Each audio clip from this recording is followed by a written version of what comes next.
Bonsoir les parents débrouillards qui ont choisi l'instruction en famille comme chemin éducatif pour leur petit bout. Ici c'est maman bille en tête et aujourd'hui on va tenter ensemble de comprendre comment rédiger son projet éducatif.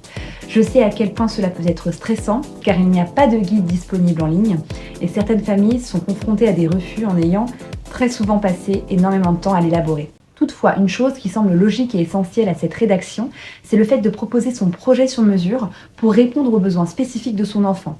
Le lecteur du dossier devra comprendre vos choix pédagogiques, les méthodes, les manuels utilisés, le matériel mis en place. Ils attendent également un emploi du temps détaillé pour percevoir en quoi cela serait plus adapté que son enfant soit en IEF plutôt qu'à l'école traditionnelle et comprendre les adaptations mises en place. C'est d'ailleurs un peu ce que l'on demande aux enseignants, mais nous n'en sommes normalement pas, ou du moins, on ne l'est pas tous.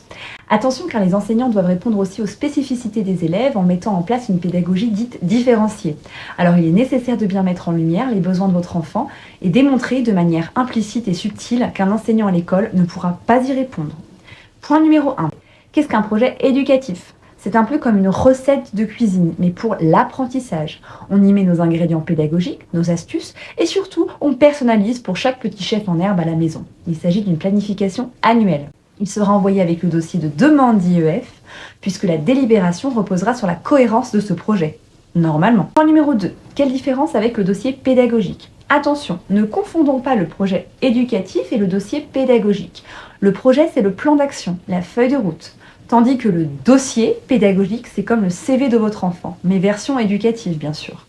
Le projet pédagogique, on l'envoie avant l'inspection. Point numéro 3. Le contenu du projet. Lorsque l'on parle de situation propre à l'enfant, on parle de ses spécificités, de ses rythmes, de ses petites particularités qui font de lui un être unique.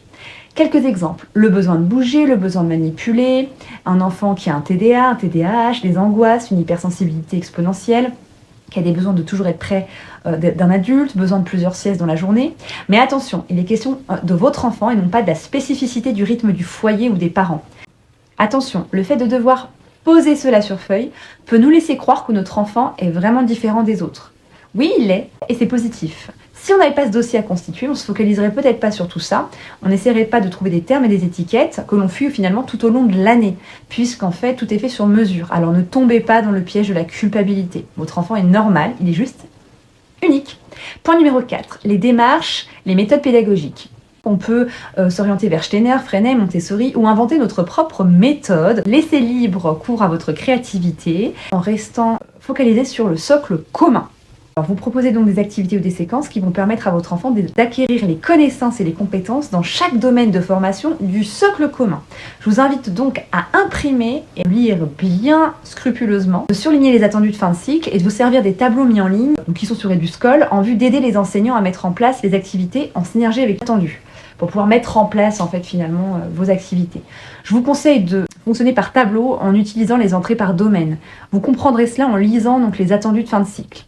Par exemple, mobiliser le langage dans toutes ses dimensions avec un attendu, comprendre un texte court et la mise en place pourrait être effectuer des lectures théâtralisées afin de comprendre le fond du texte. Point numéro 5, les ressources. Oui, où trouver les ressources ? Partout. Les manuels scolaires, les livres, les jeux, le matériel, même la boîte de céréales peut devenir en fait un support éducatif. L'essentiel, c'est de répondre aux besoins de votre enfant.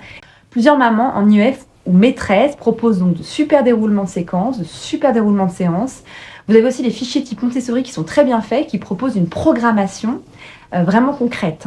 Point numéro 6, l'organisation. Élaborer un emploi du temps, comme je vous le disais, à la manière un petit peu traditionnelle. Vous allez le détailler, donc par exemple du lundi au vendredi ou du lundi au dimanche. À vous de voir. Le tout, c'est qu'il soit cohérent avec votre demande et le motif. Donc vous l'adaptez en fonction de votre enfant. Point numéro 7, les activités et les sorties pédagogiques. N'hésitez pas à lister tout ce que vous faites et ce que vous projetez de faire afin de mettre en avant la sociabilisation de votre enfant. Oui, c'est bien connu, les IEFeurs vivent comme des Amish. Les sorties théâtre, les musées, les sorties médiathèque ou autres.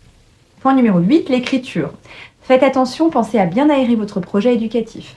Aérez, faites des alinéas, faites un plan lisible, ne le surchargez pas trop, pas comme mes vidéos par exemple. Faites relire votre document plusieurs fois. Pour conclure, eh bien voilà, chers parents débrouillards en IEF, vous êtes prêts à rédiger votre projet éducatif qui ouvrira les portes de l'autorisation, je l'espère et je croise les doigts. N'oubliez pas, soyez vous-même, soyez créatifs et surtout, faites de l'instruction un moment unique et joyeux. Je sais que c'est dur et l'on sait que c'est un petit peu loterie. Mais si je fais ces vidéos, c'est aussi pour y croire et tenter de vous aider un petit peu. Il y aura toujours des solutions même s'il y a des refus. On en reparlera ensemble. Prochaine vidéo, je vous proposerai un plan détaillé, puisque je l'élabore aussi. Voilà, à bientôt pour de nouvelles aventures éducatives.